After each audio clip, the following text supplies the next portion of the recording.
Hey guys, welcome back to the Great Ace Attorney 2. Let's carry on where we left off. I found my voice again, somewhat, kind of, maybe. I don't know, we'll find out as we embark on yet another data deduction here at the Museum of Waxwork. We're about to find out what exactly Madame Tuspels is hiding. We've seen more than an arm now past that curtain behind Iris there, and it's about time we figured out what the heck is going on in here. Well, let's get started then, shall we? Before Madame Tuspels vents her anger. She's about to pour wax all over us, and I guess will become her next exhibit. Just what I was waiting to hear, my dear fellow. So, Madame Tuspels, in accordance with our agreement, you shall now have the pleasure of seeing this famously great detective and temporary exhibit at work. Okay, well, she has already seen it. It's up to me now to correct the course. Hold it, Mr. Sholmes. I think there's a couple of things wrong. Nothing egregious like someone eating soap this time around at the very least. To begin with, we must ask ourselves what exactly is afoot here in this museum. The answer is revealed by the bundle of banknotes protruding so helpfully from your bag. In my estimation, some 200 pounds. That is all my own money? So what does this large sum of money reveal? Well, she is nervous about that. Ah, not as much as the involuntary glance you cast, it would seem, Madame Tuspels. Yes, the answer lies where your eyes now fall. The significance of the 200 pounds is revealed by that public notice. Not quite. We don't have Susato to help us out with our course correction here. It's Iris, but, you know, she's just as level-headed. She just doesn't have that super powerful blue book in her hands. She definitely looked in this direction, it's true.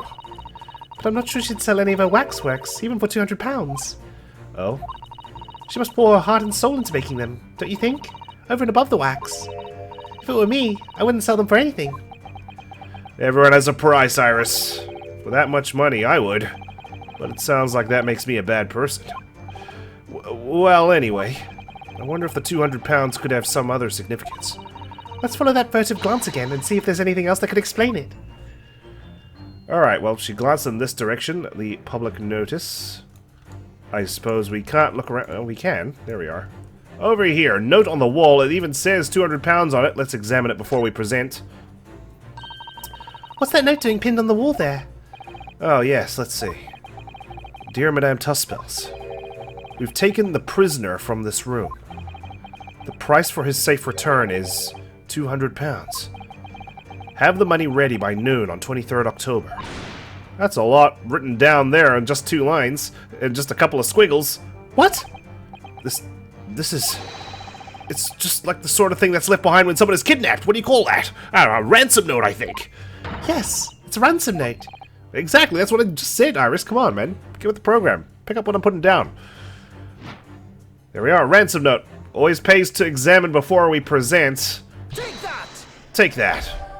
In your face, Madame Tuspels, this ransom note that's got you completely anxious and worried. The significance of the 200 pounds is revealed by that ransom note. I don't know how the hell you missed this, Sholmes. It literally says 200 pounds on the piece of paper.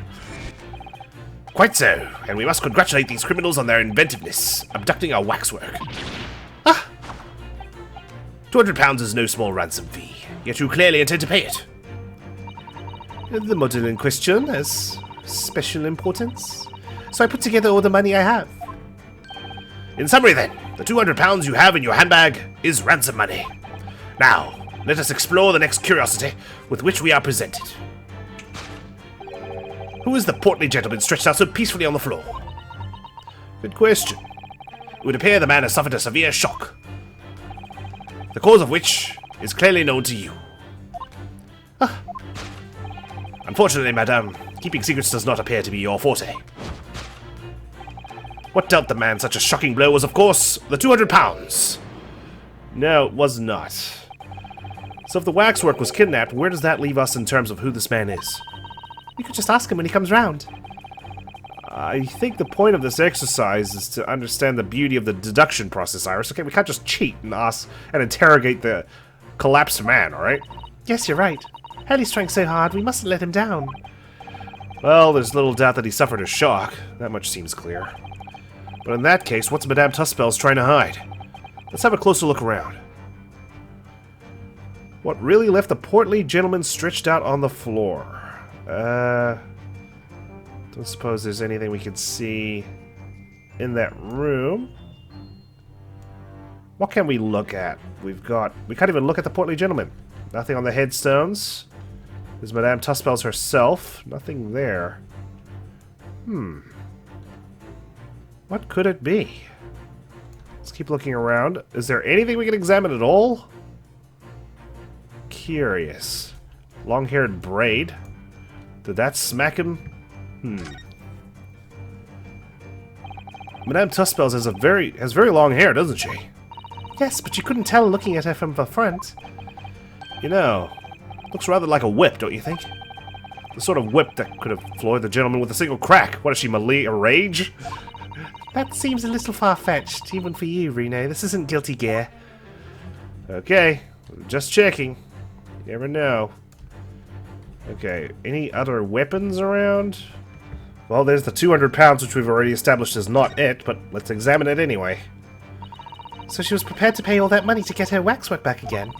It really must have been a very special model. Of a mass murderer. Just how special can a model of a ruthless killer be? Well, anyway, we can be fairly sure the man lying on the floor didn't take it. Suppose we should leave him in peace. God, what am I missing? I swear I've looked everywhere. I can't find anything of the sort. This is like those freaking brushel armpits all over again from Apollo Justice. Oh, there we go. What the heck is this? A hand of Madame. What in the world? This is just Madame Tussbells' right hand, isn't it? Yeah, sure. Totally. Yes, it must be. I can clearly see your left hand after all. Oh, but wait a minute. This is a left hand as well, look. Don't say such creepy things, Iris, please. And it seems very stiff, too. In fact, it's really hard. You mean it's made of wax? Waxwork hand. There we go, man. I don't know why I was examining the exhibits. As soon as I realized I could examine the 200 pounds, I needed to look deeper into her coat. And there we go. The waxwork hand. Hard and stiff. Knock anyone out. What dealt the man such a shocking blow was, of course, the waxwork hand. Indeed. With a solid waxwork limb, one could deliver a very substantial blow. How could you? The hand protruding from the bottom of your cape. It ought to be a right hand, but closer inspection reveals that, in fact, it's a left hand. You've got two left hands. The left hand knows what the other left hand is doing. And somewhat masculine as well. In other words, it does not belong to you, madame. It is the hand of a waxwork model. Ha! Well, well. Oh, goodness. Some of the visitors to my museum can be troublesome. They meddle with the exhibits and cause damage. So you mean that arm? Yes. This gentleman saw fit to try to remove it as a souvenir. That sounded Italian. I'm sorry. I'm working on my French accent, guys. It's not coming to me. No small keepsake. Like taking a whole branch of a cherry tree when you go to view the blossoms. I'm afraid I had to teach the man a lesson. Well, lesson learned. You confronted the man and tried to take the arm back. And the result? The scene we see before us. He was knocked unconscious. A point we may need to revisit later. But for the time being, we have our conclusion. Yes, the killer in this special exhibit has been kidnapped. Indeed, you're right, Mr. Sholmes. Sold for cash, incorrect. The waxwork's fate was it was kidnapped. Next up, waxwork location. It hasn't been discovered already. It's off-site somewhere. The question that arises then is what has become of the waxwork that changed hands. Let us consider that problem for a moment. You cannot possibly. What immediately strikes me about this conundrum is the young man standing over there. Who is this fellow? To find the answer, we need only observe his neckerchief. According to Mr. Sholmes, the yellow neckerchief is a sign to other policemen that some crime is underway. A way of communicating with his colleagues without revealing his identity, yes. Well, it's probably obvious now for all the underworld. It's a secret that's closely guarded by Scotland Yard. that Mr. Sholmes didn't hesitate to give away. So there's that. Well, uncovering secrets is in any true detective's nature, of course. Yeah, but sharing those said secrets is not exactly in the wheelhouse of a detective. Right. Anyway, judging from Madame Tuspel's reaction to Mr. Sholmes' deduction, I think perhaps we might not have identified the man quite correctly. Who is this fellow? It's not the neckerchief that gives him away, but I will examine it. A secret scarf sign to warn other agents of an ongoing crime. I know. It sounds so thrilling, doesn't it? Maybe I'll try to work it into my next month's installment. But then the police's secret will be revealed to all of London's 6 million inhabitants. Oh, sorry. That was Ryunosuke who said that. Well, they'll just have to come up with a new sign, I suppose. How does this 10-year-old manage to have such a terrifying influence? Okay, not the neckerchief. Is it the moustache? The flat cap, maybe? Let's take a look. I've seen hats like this in Japan as well. They're called flat caps, aren't they? Yes, or hunting caps. Hurley's hat is called a deer stalker, by the way. Hunting. Stalking. The British certainly seem keen on catching game. Every time I see a deer stalker, I only think of Mr. Sholmes. But a flat cap makes me think of a Japanese country gentleman somehow. In other words, people from all walks of life wear all different types of hat. So that doesn't really help us.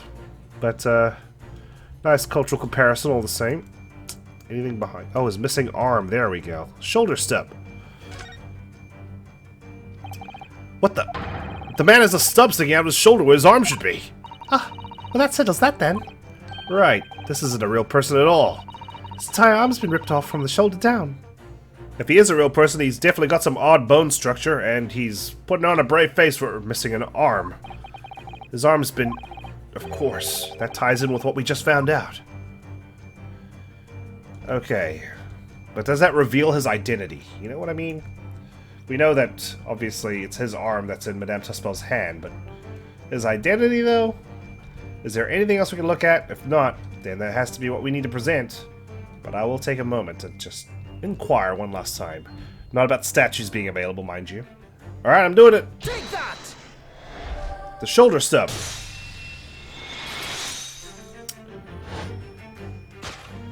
Who is this fella? To find the answer, we need only observe. His shoulder stub. No such boneless human walks this earth. Of that I can assure you.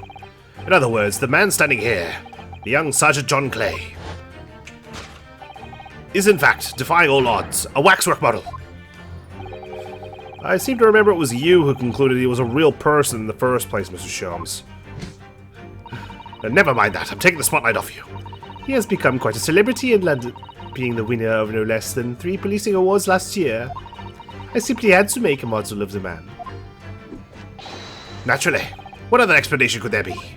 And it was this detective's arm that was pulled off by the man on the floor in the special exhibit, wasn't it? Next, we turn our attention to the old man sat before him with a particularly unsightly visage. I've been watching closely, and he hasn't moved a muscle. Almost, in fact, as if he were a waxwork. Okay, nothing new there. Ah, but you... Your reaction only confirms my suspicions, madame. I noticed it at once, of course. Observe! The telltale sign that instantly proves whether or not this old man is a waxwork is the obvious price tag. Really, that's not it, though. A killer policeman called Ottermall, was it? Was he well known? He was all over the papers last year, but I can't say I know what he looks like. It's a very low price, though. Threepence isn't much money. Only enough for a few measly hours of gas in Mr. Garrett delightful lodgings, in fact. So, this is the special killer taken from the special exhibit, is it? The waxwork that somebody stole from the museum and tried to ransom for £200. Is this crusty old killer policeman Ottermole? Really? Perhaps we should have a good look around again, and see if another idea crops up. Okay, well let's examine the price tag. 3 pence? That's a far cry from £200, isn't it? For 3 pence, you could buy it and put it on display in your room, Rune. I think I'd rather not go to sleep being watched by an old man, if it's all the same to you. Well, you can just turn him around, really. He can face the wall. This price tag does stand out, doesn't it? I mean, you couldn't even buy the helmet on his head for that much money, I don't think. I wonder what the price tag's really for, then. There's the scarf on the arm. Did I just see his foot move? I don't believe it. It's the secret sign that lets other detectives know some criminal activity's underway. Yes, it's a slightly strange choice of outfit if he was trying to go unnoticed. Ah, he must be a detective disguised as a policeman. Or a detective disguised as a waxwork model of a policeman. He doesn't look like he's clever enough to think of something like that, though. Perhaps you should try to be a little more polite about him, Iris. Plus, if he's a detective, he's smart enough to not look smart enough. There it is, his foot is moving. What the heck? Dude, what's going on here? Look at this. The old man's tapping his foot like crazy. He seems to be fast asleep, though. He's not tapping his foot consciously, then? So you mean... It must be a twitch. Never mind that. He's got restless leg syndrome? The point is, waxworks don't tap their feet. Or twitch. And look at his arm, too. It's not been ripped off. We've seen a scarf like that somewhere else around here, haven't we? Let me guess. You're wounded, maybe? Covering up an injury? Well, I think we've got our proof. Take that! Instantly proves whether or not he's in waxwork. The telltale sign that instantly proves whether or not this old man is a waxwork is the obvious twitch. Even the most realistic waxworks do not exhibit a twitch. You did very well, though, to delay your reaction to Iris socking you in the balls, Shums, the previous episode. In other words, the splendid old man is in fact a genuine member of Scotland Yard. Slight shift in your choice of adjectives, then. And there you have it. Well, Madame Tuspels. Well, what? It was me who contacted the police and demanded that someone come in for the first place. He is clearly fatigued. He is sound asleep. But then, what's this tag about showing a price of 3 pence? That's how much she hired him for. No doubt the price tag of the muffler, which the old Bobby purchased recently at the local market. And I presume you've observed the scarf tied around his arm. Does that not strike you, Mr. Naruhodo? Yes, the secret sign used by detectives to show that some criminal activity is currently underway. Of course, because as you know, there has been just such criminal activity happening here. As you deduced from the very beginning, detective. So, it would seem that we finally arrive at the truth.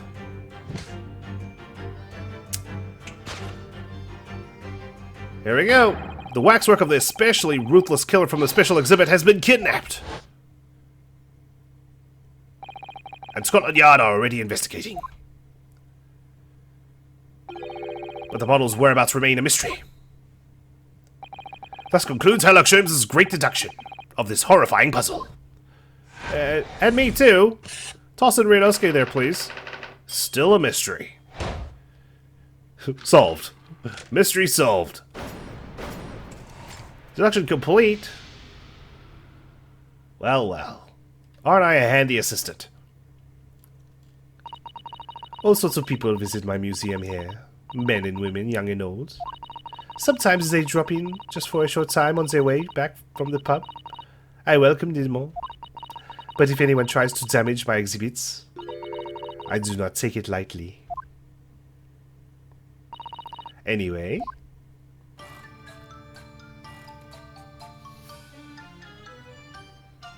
Well, thank you for your gracious grace. Your great deduction, was even more enchanting than I had been led to believe. It's all over the place, but you know what? I'm going to stop apologizing for it. We're carrying on. Forge ahead.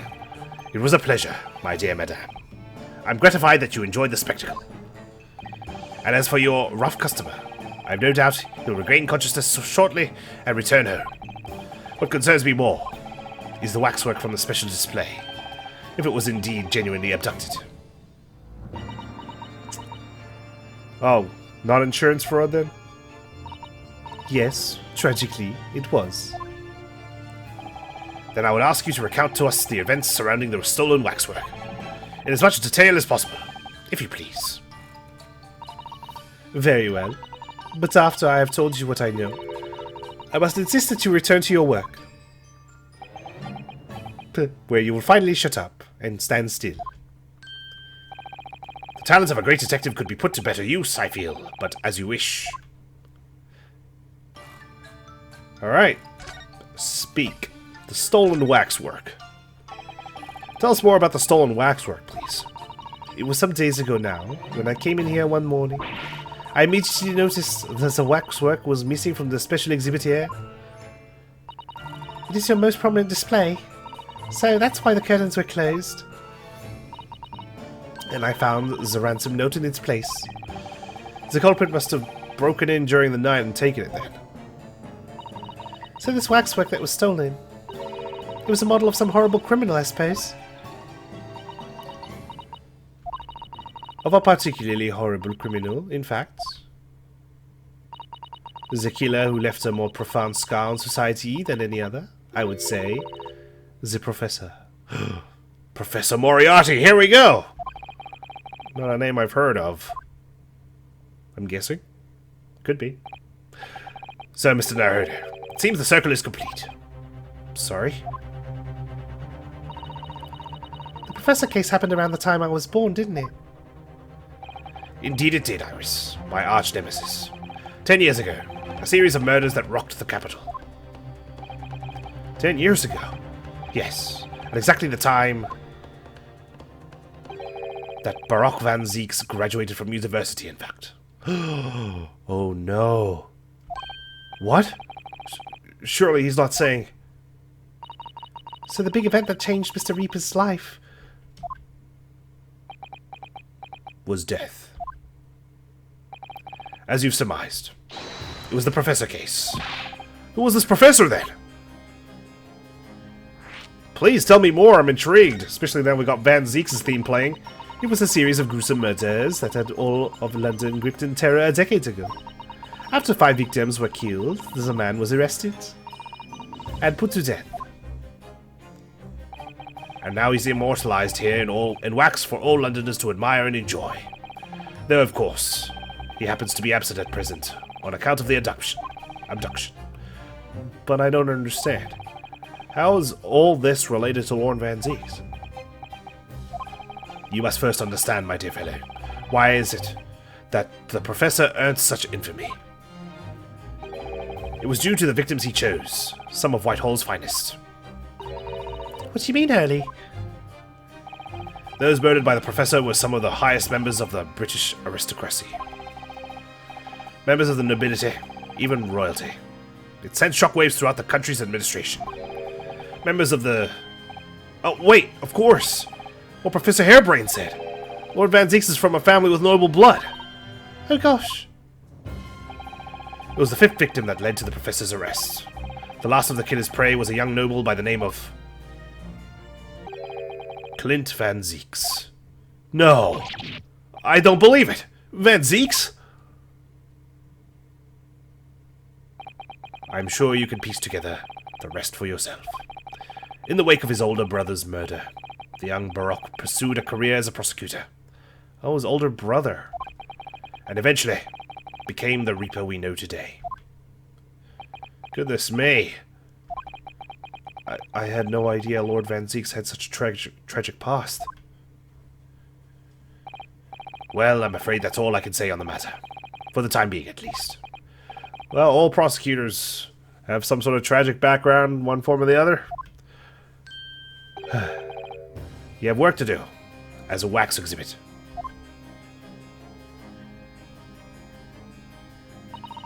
I'm afraid I shall have to excuse myself as well. Oh, yeah, of course. It's been a pleasure. Thank you.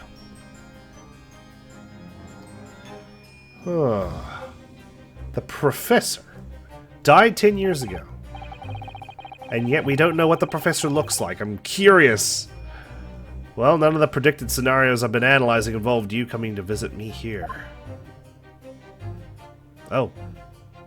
Oh! It's been too long, it really has. I'm delighted to see you, Baroque. It's been 10 years, and here we are, meeting in a prison of all places. 10 years. I can't forgive myself for what happened to Mr. Asmund. I just can't. I still can't believe it could happen. Not even look him in the eye. Tomorrow the court will decide. Yes. I have a young Eastern man acting for my defense. He seems reliable enough, though. It was an accident. A terrible accident. He assures me he can prove it. I promise I wasn't laughing just then. I must warn you. Oh, I know. I've heard already. You're going to be prosecuting, aren't you? Yes. But since I returned to England, I've heard lots of stories.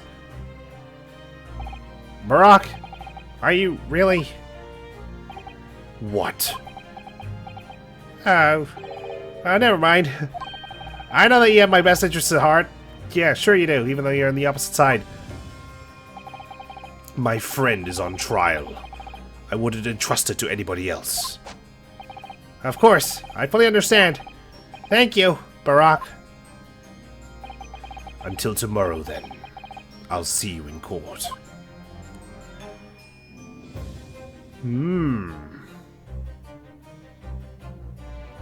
Is there any links to Professor Harebrain and Van Zeek's beyond mere just friendship?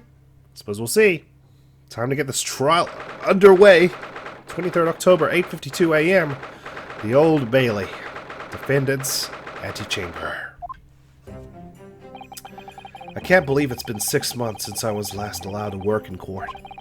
And now here I am, back at the Old Bailey. I like how they're never in cuffs. Ah, Mr. Naruhodo! Good morning, Professor Harebrain. I suppose they aren't normally in cuffs when they're in the courtroom, are they? But we're not in the courtroom just yet. I don't understand. It doesn't make any sense. The atmospheric pressure in here is off the charts. I've never felt anything like it. It's crushing me. I feel it every time I'm here. That gravity. Well, this is Britain's highest court. But are you telling me it's fitted with some kind of device that can actually control air pressure?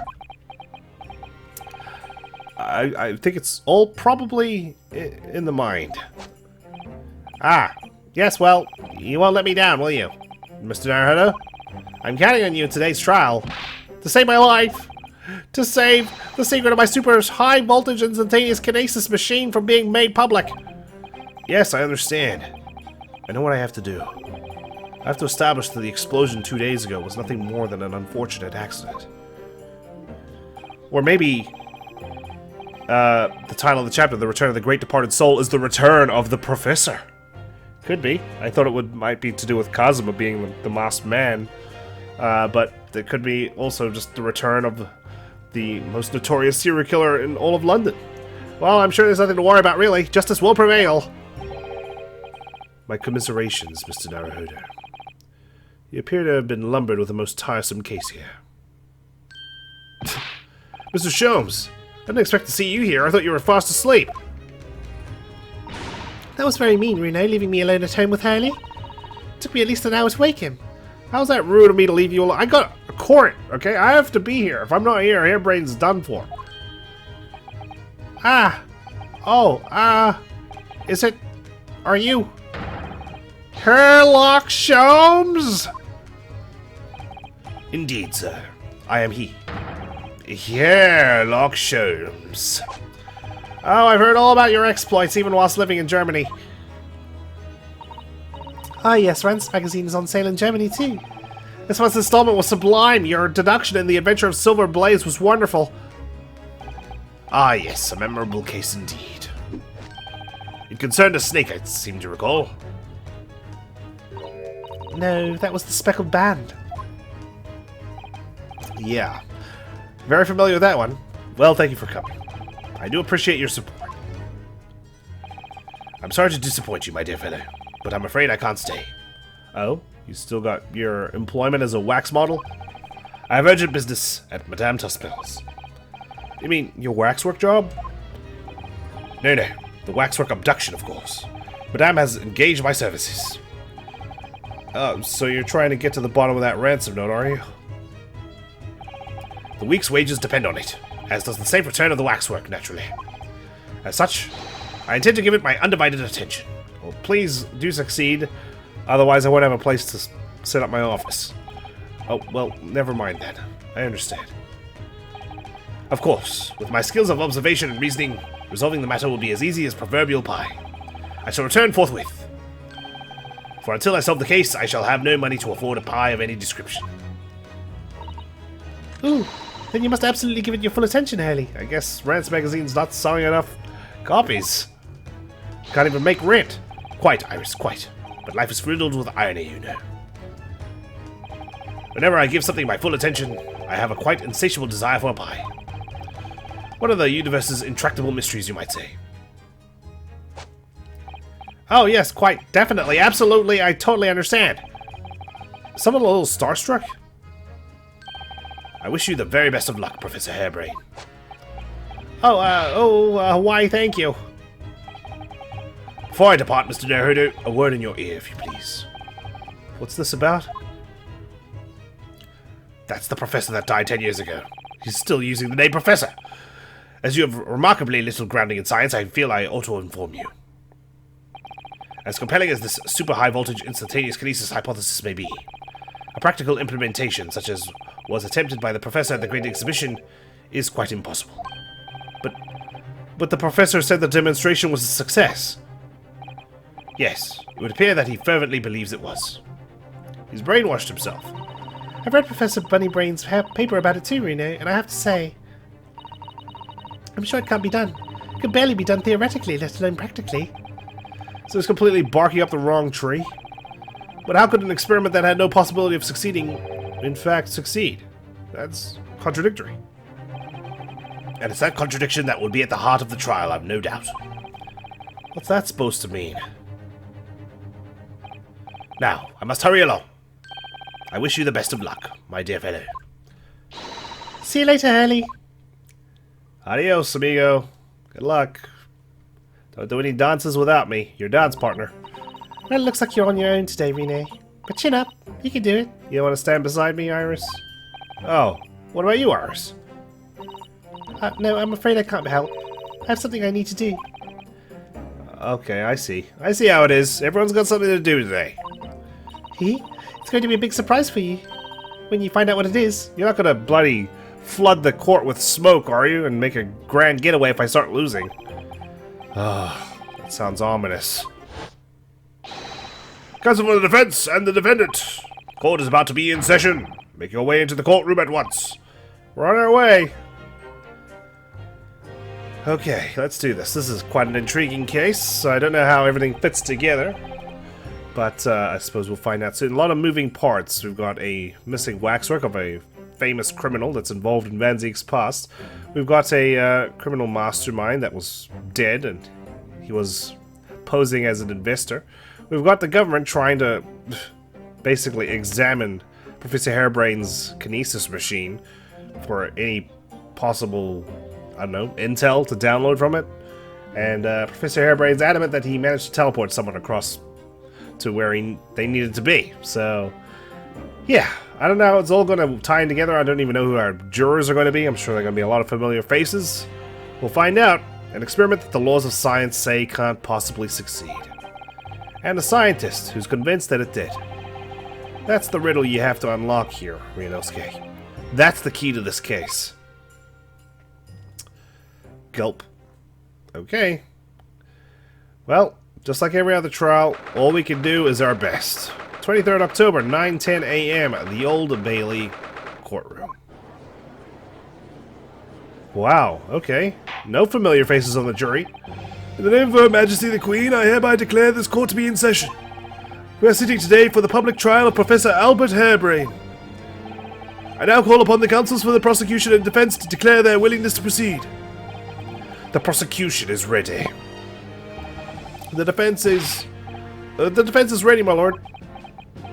I think that's what I'm supposed to say, right? I'm 6 months out of practice. And what's more? Oh, you don't have to do me like that. I'm without Susato-san today. I hope she just barges into the court with the evidence that we need at the very end. She's gonna pull a Francisca, I'm telling you. Is it just my imagination, or does the air in here feel even more oppressive than usual? Is the Moss Man by Van Ziek's side? Does he have an assistant this time around? So, I must say I recollect the victim of this case all too well. Mr. Odie Asman.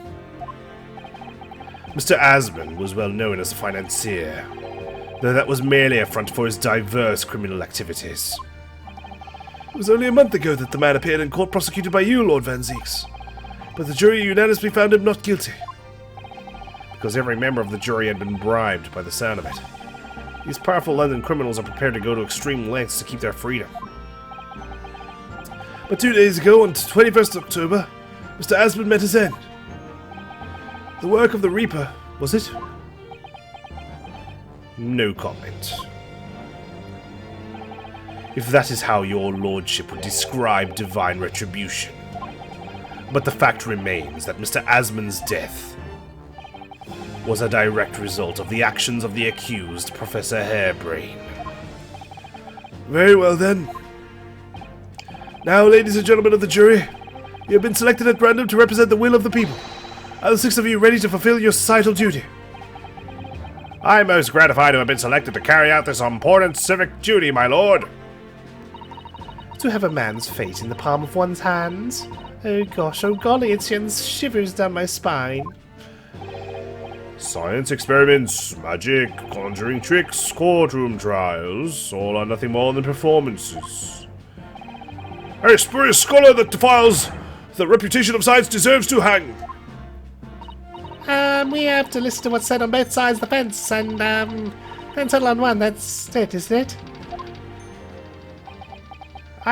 God. I mean, I'm glad that they're all different, but I can't maintain 6 unique voices.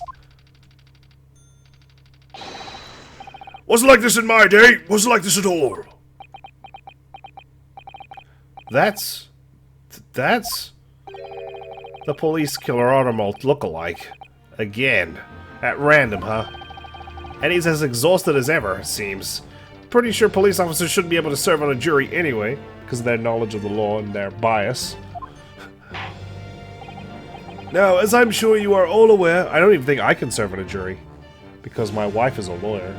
So, and she's not allowed because of her knowledge of the law. It's supposed to be laymen and common folk who are unaware of the logistics of it that can serve on a jury. The incident we are here to judge today tragically took place at the Great Exhibition, shortly after its opening. Though the death toll could have been far worse. With the exception of the victim, no one was killed. Nevertheless, the dream of the science being exhibited rapidly turned into a nightmare for the spectators. A tragic turn of events, and as such the eyes of all London, no, of the whole world will be on this trial. It is our duty to reach a swift and just conclusion, I feel.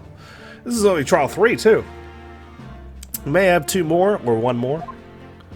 Not quite sure if there's 4 or 5 trials in this one. So, your opening statement, please, Lord Van Zieks. At the heart of this incident is technology, never before demonstrated anywhere in the world. One of science's latest developments, I take it. The government is keen to capitalize on the Great Exhibition to improve Britain's technological advantage by stealing all the technologies of other people. The technology being demonstrated by the accused was described as super high voltage instantaneous kinesis.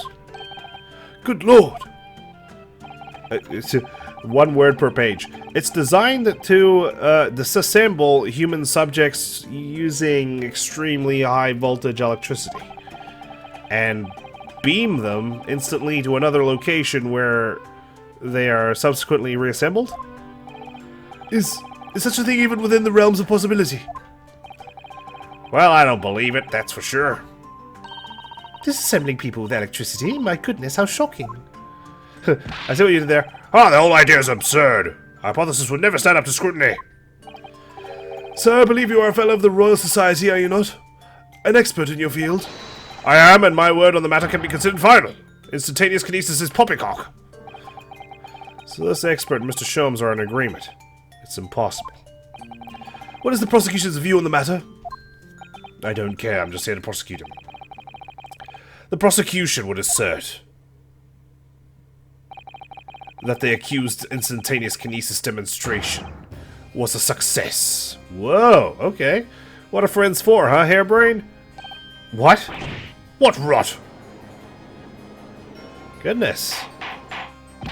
Van Zieks got your back, doesn't matter if it's been 10 years. Order, order! The professor's hypothesis is currently under investigation by the British government. If it is deemed to have merit, a substantial research grant would be made available. The accused made use of the invention built on his new hypothesis to take Mr. Asmund's life, in order to be the sole benefactor of the grant. Okay, but why do it out in the open? But this disastrous demonstration was no accident.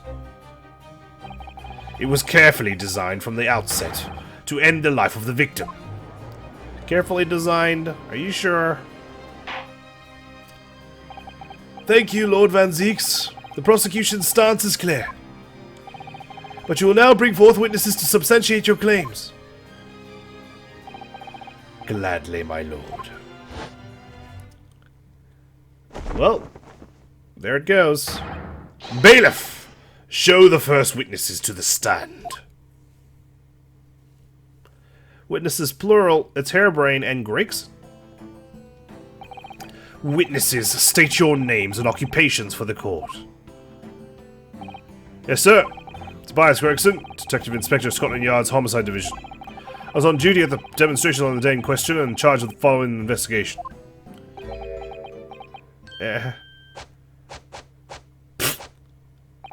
Albert Hairbrain, scientist. You were born in England, but have been carrying out research in Germany in recent years, correct? Yes, that's right. After graduating from university here in Britain, I went into work in Germany and made an amazing discovery, which is what brought me back. I had to demonstrate my incredible hypothesis at the Great Exhibition. What you demonstrated was incredible, alright. An incredible explosion. But the science was a success. The instantaneous kinesis worked.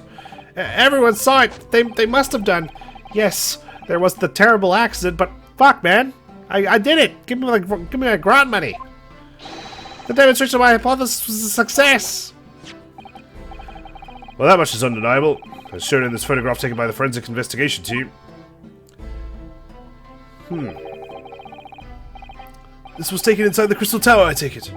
The centerpiece of the exhibition, no less. I suppose this is the professor, the waxwork that was used to double as Asmund, right? Over at the teleportation device, and then this is the real Asmund, actually dying somewhere else. That's right, my lord. Seems the victim rammed straight into it. He was transported, alright. I see. Very well. Submit the photograph as evidence. Photograph of the victim has been entered into the court record. A photograph print of the victim taken after he had ostensibly been beamed to the Crystal Tower. Shows an apparent stab wound to the chest. As the court heard, the victim of the incident was Mr. Odie Asmund. Let's take a quick look at this. Okay. Nothing to really examine, but here we are. Stab wound. Glass with shards everywhere. Interesting. There have been a number of allegations made against the man, but putting him aside for the time being, it was the man who financed the research for the experiment and demonstration of itself. I see. So to summarize the situation, the defendant is accused of taking the life of the man who funded his work. Would that be correct? Exactly. But couldn't it be that the explosion was caused by some malfunction in the apparatus used for the demonstration? That's right! That must be it! My splendid machine! My poor, splendid machine! You saw it yesterday, didn't you? You can't even examine the wreckage thanks to the Special Dispensation for Scientific Equipment Act. What? The wreckage? The wreckage! But that being the case, how can the facts be established? How can it be possibly determined whether this was an accident or a deliberate and malicious act? Extremely simply, my lord. I beg your pardon? Are you calling me dumb? Isn't that right, witness? What? Sorry, me? No, your neighbor. Yes, sir. It was murder, plain and simple. Anyone could state that with complete certainty. What? How can he possibly think that? Well, he does have a quote-unquote stab wound. We just don't have the instrument. Thank you, Inspector. I think we'd better proceed to formal testimony. You'll explain to the court on what grounds you claim this experiment to have been a front for murder. Okay, let's hear it. Gregsy, explain. A front for murder. Corpse that went crashing through the Crystal Tower had a broken neck. I made a minor miscalculation in the angle of the beam projection. That's all. That was my mistake. But the postmortem examination revealed another injury. A fatal wound. There was a lesion on his chest where he'd been clearly stabbed by something sharp right in the heart. So the victim was killed before he went anywhere. And this fellow's the only one who could have done it. Well, well. An extraordinary business. In addition to suffering a broken neck, the victim was stabbed in the heart. Can I get an autopsy report, please? Information I would really like to have heard from someone other than the judge. Coroner says death would have been all but instant from a wound like that. You could say, in fact, that the victim was killed twice by the accused. No, no, and no. That couldn't be further from the truth. I have here the experiment plan document that was submitted to the security team. The victim stood himself inside something called the bird cage, ready to be beamed instantly. Like so. To the second level of the crystal tower, about 25 yards away. The experiment did not go according to plan, however.